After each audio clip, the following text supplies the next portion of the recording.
본문은 이방인의 사도가 된 바울이 하나님의 놀라운 섭리와 치밀한 실수가 없으신 계획 속에서 그리스도 예수의 비밀을 깨닫게 하신 사실을 증거하고 있습니다. 그리고 특별히 이 그리스도 예수의 비밀을 이방인들에게 전파하기 위해서 지금 자신이 감옥에 갇혀 있다고 증거하고 있습니다. 그는 지금 아주 어렵고 힘든 상황에 있는데도 그 모든 상황을 2절에 나타나듯이 하나님께서 주신 은혜의 경륜으로, 은혜의 계획과 사건으로 해석하고 있습니다. 운이 좋아서, 재수가 좋아서 그리스도의 비밀을 깨달은 것도 아니고, 또 재수가 없어서 억울하게 그 비밀을 전파하다가 감옥에 갇힌 것이 아니라는 겁니다. 지금 인간적으로는 비참하고 억울한 상황이지만 하나님의 은혜의 경륜, 그 계획 속에서 이 위대한 비밀을 전하는 일꾼이 되었기 때문에 내가 감옥에 갇혀 있다, 이렇게 생각을 하고 이렇게 느꼈던 것입니다.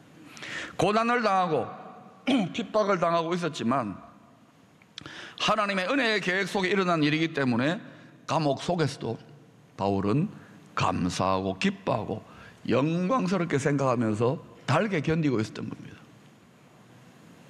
바울 서신을 보세요. 특히 옥중 서신, 에베소서, 빌립보서, 골로새서, 빌레몬서 같은 걸 보면 기뻐하라. 조금도 패배의식이나 어둠이나 원통함이나 원한이나 상처가 없어요.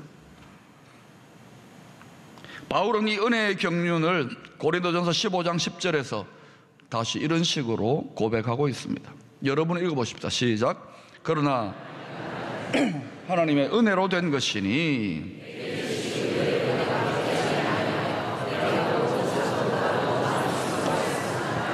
내가 한 것이 아니요 오직 나와 함께 하신 하나님의 은혜로다. 은혜가 여러 번 나옵니다. 이방인을 위하여 그리스도의 비밀을 전하는 일꾼이 되어서 다른 사도들보다, 유대인들에게, 이스라엘 사람들에게 전파하는 사도들보다 바울은 하나님이 딱 찍어서 넌 이방인의 사도야 그랬기 때문에 저항이 많은 이방인의 사도들에게 죽기를 각오하고 복음을 전하니까 훨씬 더 많은 핍박과 고난과 수고를 담당해야만 했습니다. 그런데도 그는 이것이 어떤 사건인지, 이것이 어떤 은혜 속에서 증거되는 일인지를 그는 철저하게 깨달았기 때문에 조금도 두려워하지 않고 계속 툭툭 치며 전진해 나갔어요. 그리고 그 십자가를 지고 가는 그 삶도 괴롭고 두려워하고 징징거리며 나간 게 아니라 기뻐하며 감사하며 어떻게 나 같은 것이 감격하며 영광스럽게 황송하게 생각하며 전진했다고 하나님의 은혜라고 고백하고 있는 것입니다. 그래서 조금도 억울하거나 원통하거나 한스러운 마음이 없어요. 예수 믿어봤자 소용없어. 예수 믿고 이 지경이야. 내 신세가 왜 이래? 다른 거 뭐 쓸데없나? 기웃기웃 거리지 않았다는 거예요. 창세기 50장 20절에는 자신을 죽이려는 형들 때문에 억울하게 노예로 팔려가서 감옥 생활까지 하고 수많은 죽을 고생 우여곡절 끝에 애굽의 총리가 되었고, 그뿐만 아니라 흉년의 때에, 경제공황의 때에 애굽을 안정시킬 뿐만 아니라 사실상 당시에 애굽 중심의 전 세계 체제에 그들을 먹여 살렸던, 많은 사람들의 생명을 건졌던 요셉 총리가 자신의 인생 전체를 회고하며 돌아보면서 창세기 50장 20절에 이렇게 말합니다. 형님들은 나를 헤아려 하였으나 하나님은 그것을 선으로 바꾸사 오늘과 같이 많은 백성의 생명을 구원하게 하시려 하셨나니. 은혜의 경륜으로, 은혜 안에서 자신의 전체 인생을 재해석하고 있습니다. 예수 믿고 각자 믿음의 경륜이 다를 겁니다만, 믿음 생활이 쉽습니까? 인생이 쉽습니까? 본질상 어렵지 않지만 우리가 미련하고 어리석고 죄인 되었기 때문에 너무 깨어지고 상처받고 열받고 원통하고 억울하고 원수에게 노략질 당하고 수치를 당하고 그렇게 살아왔던 때가 많지 않습니까? 예수 믿기 전이나 예수 믿고 난 뒤에도 그럴 겁니다. 처음에는 좀 달콤하고 이제는 장밋빛까지 펼쳐질 것 같은 하늘의 은혜와 은사와 영광을 맛보았다고도 또 막상 현실에 부딪히면 신앙과 현실의 괴리감을 많이 느끼면서 또 교회와 성도들 공동체와 지도자들의 연약함과 한심한 모습을 보면서 또 마음의 상처와 분노와 좌절감이 있을 것입니다.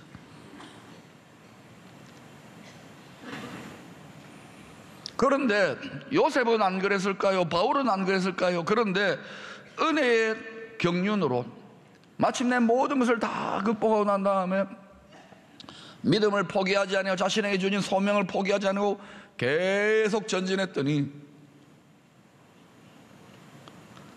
하나님은 그것을 선으로 바꾸사 오늘과 같이 만민의 생명 많은 생명을 구원하게 하려 하셨나니 은혜의 경륜으로 자신의 인생을 돌아보는 성도는 원통함이나 상처나 여한이 없습니다. 지금 당장 죽어도 여한이 없어야 돼요.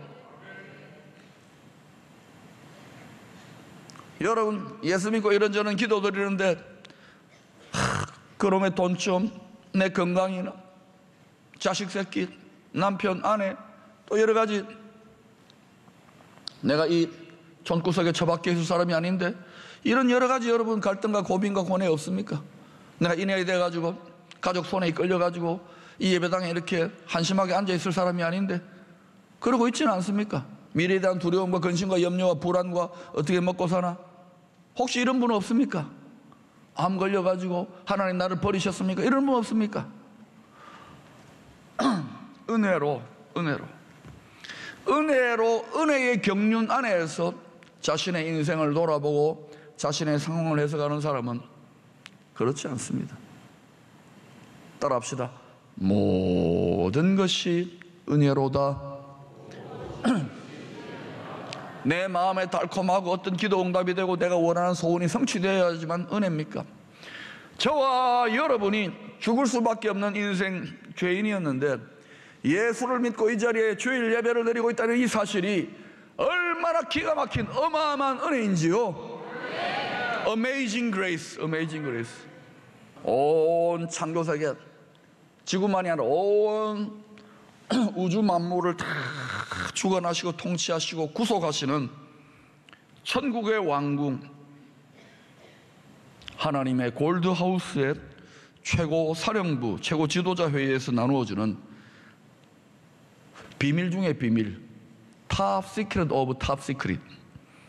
그 비밀 중의 비밀이 바로 예수 그리스도라는 거예요. 예수님이 창조와 심판, 구원과 회복의 알파요 오메가요 핵심이라는 겁니다. 핵심. 예수가 없으면 이 세상은 다 무너집니다.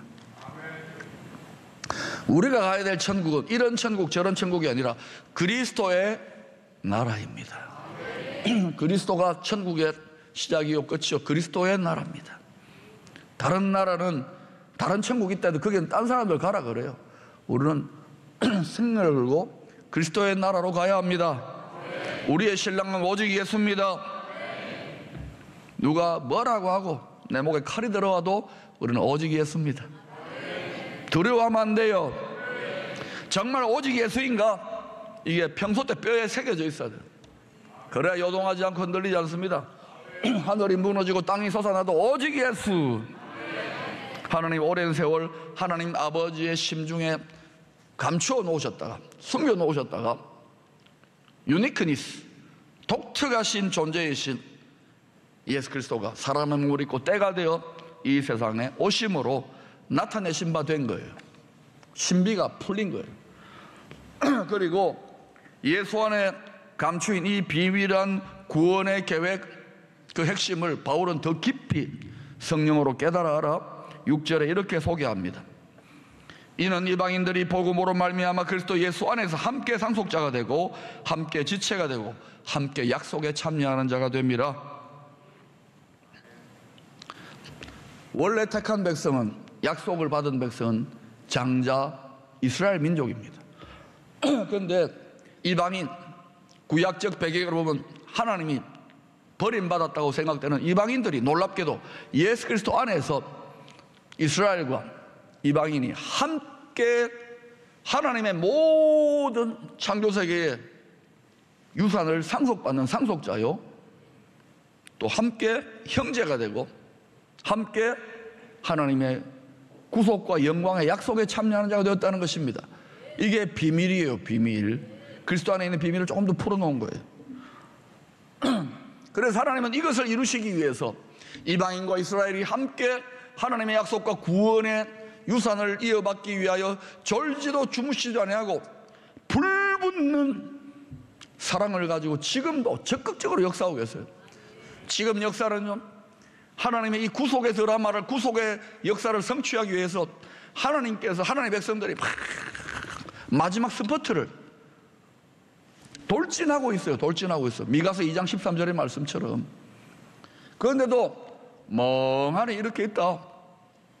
하나님의 속도로 지금 참빛의 속도로 달려가고 있는데 멍하니 있다. 천천히 교회 안에서 늘 하는 말이 천천히 하자, 겸손하라, 사랑하라, 절제하라. 절제할 때가 있고 천천히 할 때가 있고 빨리빨리 가야 될 때가, 열심으로 죽기 살기로 달려가야 될 때가 있는 거예요. 여러분, 무슨 춤인지 모르겠지만 이런 춤이 있습니다. 슬로우 슬로우 퀵퀵, 슬로우 슬로우 퀵퀵. 지금은 슬로우 슬로우 때일까요, 퀵퀵 때일까요?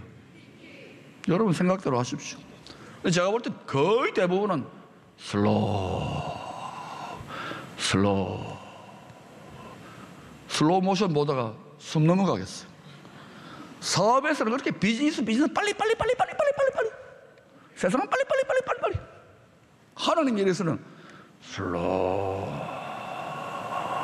숨 넘어가 버려요. 슬로우인지 퀵인지 여러분의 태도를 정하실 수 있기를 축원합니다. 그러면 과연 누가 이 그리스도의 비밀, 하나님의 그리스도 안에서의 구속의 구원 경영의 비밀을 깨달아 알 수 있을까요? 요한복음 14장 21절에는 이런 말씀이 나옵니다. 나의 계명을 가지고 지키는 자라야 나를 사랑하는 자니 나를 사랑하는 자는 내 아버지께 사랑을 받을 것이요 나도 그를 사랑하여 그에게 나를 나타내랴. 누구에게? 예수님을 사랑하는 자에게 자신, 비밀인 자신을 나타내요. 자신을 나타낸다는 말은 그 비밀 안에 있는 모든 뜻과 계획을 다 나타낸다는 거예요. 아, 목사님, 나는 신앙생활 어렵습니다. 잘 모르겠습니다. 하나님의 음성이 들리는지 생각이 들리는지 누구는 예언도 한다 그러고 계시도 받고 지식도 있다 그러는데 어렵습니까? 어렵지 않습니까? 크게 이야기하세요.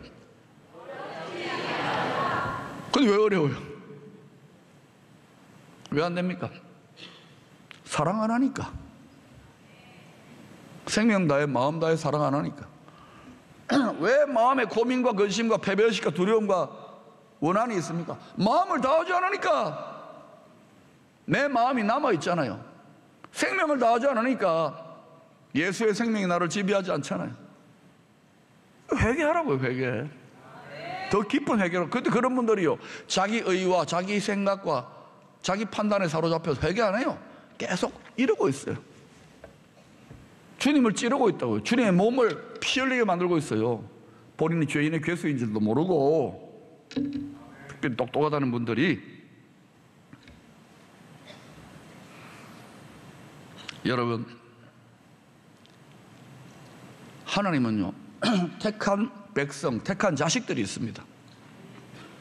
하나님 아버지의 소원은 모든 자식들, 모든 사람들이 다 구원받기를 원하시지만 믿음은 모든 사람들의 것이 아닙니다.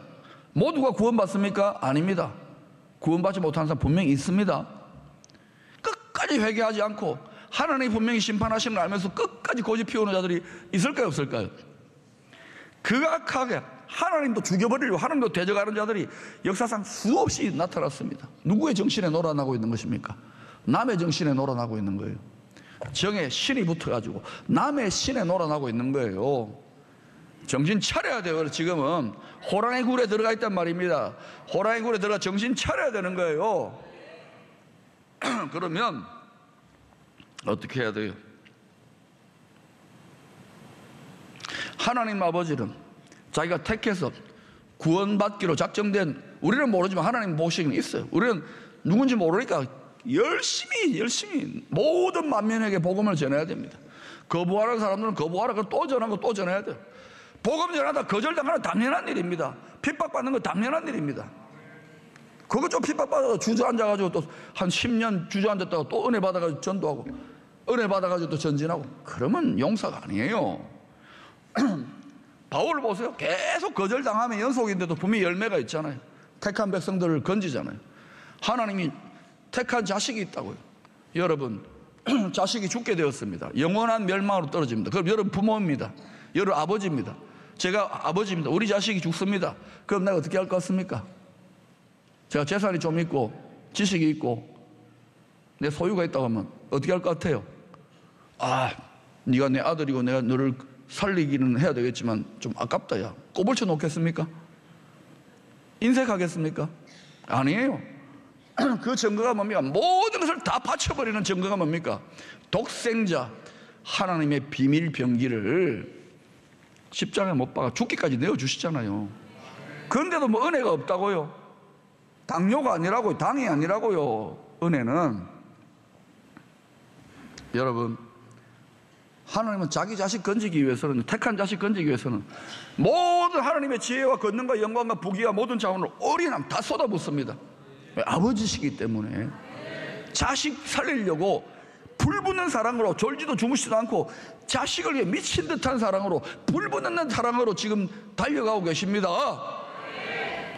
이 하나님 아버지의 마음을 모른다면 여러분 아직 완전히 엉뚱한 데서 놀고 있는 거예요. 사랑을 생명 다해 안 하고 있는 거예요. 교회사를 살펴보면 전 세계의 구원의 비밀, 예수의 복음을 가장 적극적으로 증거하는 그런 선도적인 지도적인 나라에는요, 놀라울 정도의 영적인 교회적인 부흥만이 아니라 경제, 학술, 문명의 부흥을 허락해 주셨습니다. 세계사의 증거들을 보세요. 로마가 그러했고, 포르투갈, 스페인, 포르투갈은 인구 100만, 200만 밖에 안 되는, 지금도 그래요. 코딱지라 그러면 좀 포르투갈 축구 잘하는 나라, 좀 그렇게 호나우두 나라 좀 실망하게 좀 작은 나라입니다. 가봤잖아요, 제가. 스페인, 영국 다 작은 나라입니다.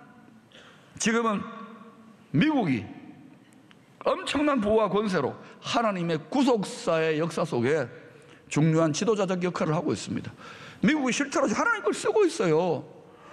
물론 이 과정에서 하나님이 그걸 쏟아부어 주셔서 하나님 구속 역사를 하라고 배설물들을, 부와 영광과 존귀를 쏟아부어 주니까 그 부와 존귀와 영광에 집착해서 썩고 타락하는 것들이 생겨납니다만은, 그래도 하나님은 그를 지연정 내 자식 구원하기 위해서, 구속하기 위해 그걸 주는 거예요. 선교도 돈이 있어야 될 거 아닙니까? 영향력이 있어야 될 거 아닙니까? 지식이 필요할 거 아닙니까? 그래서 하나님이 쏟아부어 주는 거예요. 그러나 분명한 것은 여러분, 그래서 뭐 제국주의다, 패권국의 타락과 횡포다, 여러분 선진 기독교 복음 제국들이 전부 다 그렇게 제국주의의 탐욕에 다 쓰러졌지 않습니까? 그러니까 기독교는 제국주의다. 아닙니다. 그건 잘못된 기독교예요. 하나님의 구속의 역사를 감당하는 진정한 신앙의 사람들은 그것과 무관하게 나아가는 것입니다. 그런 부작용이 있더라도 하나님 밀어주시는 거예요. 그러나 분명한 것은 하나님은 스스로 예정하신 자기 자식들을 구원하기 위하여 하나님 갖고 계신 모든 자원과 능력과 지혜를 조금도 아끼지 않는다는, all in, 다 생명까지 쏟아붓습니다. 심지어 복음을 전파하는 주도적인 나라가 아니라 하더라도, 조연급의 나라라 하더라도, 심지어는 하나님을 대적하는 나라를 할지라도 구속의 드라마를 완성시키기 위해서 하나님은 때가 되면 감추어 놓았던 자원들을 하나님 마음대로 신비한 방식으로 드러내어 주십니다. 하나님을 대적하는 나라, 조연급의 나라에도 주신다고요. 자원들을 푸신다고요. 예를 들어 볼까요? 이집트라는 나라가 한때 세계를 제패했습니다. 지금은 형편없어졌지만 왜 그랬을까요? 이스라엘을 번성하게 하시기 위해서, 그리고 출애굽할 때에 그 애굽의 재물을 다 빼앗아 왔잖아요. 그래가지고 성막을 완성한 거 아닙니까? 사막에서 뭘 합니까? 그 이스라엘 나라의 재물로 세운 겁니다. 맞습니까? 또 이스라엘 민족이 타락해가지고 하나님의 뜻에서 벗어났을 때 다시금 너희 고향으로 돌아가라, 성전을 지으라 했을 때 누구요? 페르시아의 고레스 왕, 하나님도 잘 모르는 사람입니다. 그냥 막연하게 하나님 알았던 그런 고레스로 하나님이 너는 내 목자다 이렇게까지 말하시면서, 그러면서 어때요? 그가 계속 승리하고 전쟁에 이기게 해가지고 이 세상의 모든 존귀와 영광과 부요를 그에게 다 줍니다. 그리고 그 영향력 권세를 가지고 예루살렘에 가서 성전을 재건해라, 그러니까 누구 하나 저항 못하고 물질까지 다 주시잖아요. 하나님이 때가 되어서 그렇게 사용하는 거예요. 페르시아는 본질상 하나님의 뜻에 어긋나 있는데도, 또 여러분 19세기 중엽에 발견되어져서 20세기 중반부터 개발되기 시작한 중동의 석유도 하나님이 때가 되어 드러내신 하나님의 자원이 올시다. 전 세계가 석유로 에너지에 의존할 수밖에 없는 석유 의존적인 그런 상황을 하나님께서 연출하시고, 그래서 이전에는 상상할 수 없었던 사막에서 그냥 낙타를 끌고 다니던 베두인족들, 완전히 원시부족 같은 칼이나 차고 다니던 그런 자들에게 오일 달러를 막 폭탄처럼 퍼부어 주시니까, 그러니까 어때요? 전 세계 시선이 오일, 아랍, 중동에 집중되잖아요. 이것도 여러분 깊이 들여다보면 하나님의 구속의 역사를 이루시기 위하여, 이방인과 이스라엘 하나님 안에 돌아오시기 위하여 하나님께서 신출귀몰한, 우리가 도저히 다 알 수 없는 방식으로 역사의 주관자, 히즈 스토리, 하나님의 구속의 역사, 하나님이 여호와인 것을 창조주 스스로 자존하신 하나님을 드러내시기 위하여 하나님 모든 자원들을 마음대로 쓰고 계시는 거예요. 또한 메이지 유신으로 서구 사회의 문물을 적극적으로 수입했던 사카모토 료마라든지 일본에 걸출한 애국자들이 자신의 생명까지도 바치면서 타락했던 기득권자들을 깨부시고 서구 문물을 적극적으로 수입하자. 그 신앙은 수입 안 했어요. 그러니까 예수 신앙을 제대로 수입 안 하니까 전 세계를 상대로 전쟁 쳤다가 쫄딱 망하고, 그죠? 다시금 또 지금 어때요? 일본말로 할게요. 이쇼겐메이 간발에 열심히 해가지고 지금 다시금 20년 일본이 잠든 지금 다시 일어나고 있잖아요. 그냥 이렇게 일어나면 어때요? 또 그 영성이 뿌리가 안 좋으니까 또 어려워질 수 있습니다. 그러나 여러분, 왜 일본이 아시아에서 또 하나님을 모르는데도 이렇게 잘 살게 되었을까요? 서구 문물을 받아들일 뿐만 아니라 때가 되어 21세기에 아세아와 제3세계권의 하나님의 늦은 비에 위대한 알곡의 부흥을 이루시기 위해서 일본의 경제력과 선진 제국의 모든 네트워크를 사용하시기 위해서 하나님이 예비해 놓으셨을지 누가 알겠습니까? 그 놀라운 부흥의 구속사를 이루기 위해서 좀 배가 아프지만, 우리를 짓밟았지만 이웃나라 일본을 그렇게 세워놓은 거예요.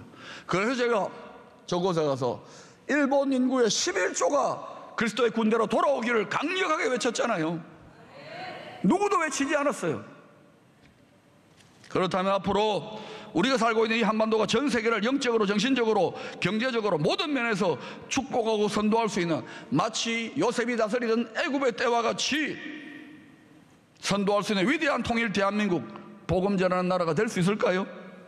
그것은 20세기 초에 패망한 조국 조선, 한민족 헬조선을 바라보면서도 당시 좌절하고 낙심했던 젊은이나 지식인들을 뛰어넘어 호머 허버트라고 하는 선교사, 그 박사는 아니다, 중국과 일본과 모든 한국의 문명을 다 통달하고, 천재입니다. 통달하고 나서 비록 지금은 이 나라가 망했지만 지금 복음을 주관하고 있는 세계적인 선진국인 앵글로색슨 영국보다도 장차 하나님 때 더 위대한 세상을 이끌 민족은, 정신적 문명을 창출할 민족은 오직 한민족, 오직 조선밖에 없다, 그렇게 선언했어요. 그리고 그 비전 속에서 수많은 이 나라의 기독 애국자들과 수많은 사람들이 그의 가르침을 따랐어요.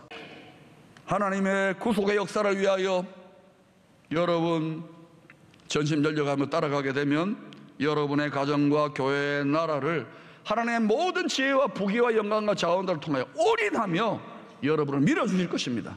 타락하며 자빠지며 부패하는 자들이 있다 할지라도 하나님은 부작용이 있다 할지라도 밀어주실 거예요. 하나님이 보호하사 거룩한 가정, 거룩한 교회, 거룩한 대한민국 될 수 있기를 축원합니다.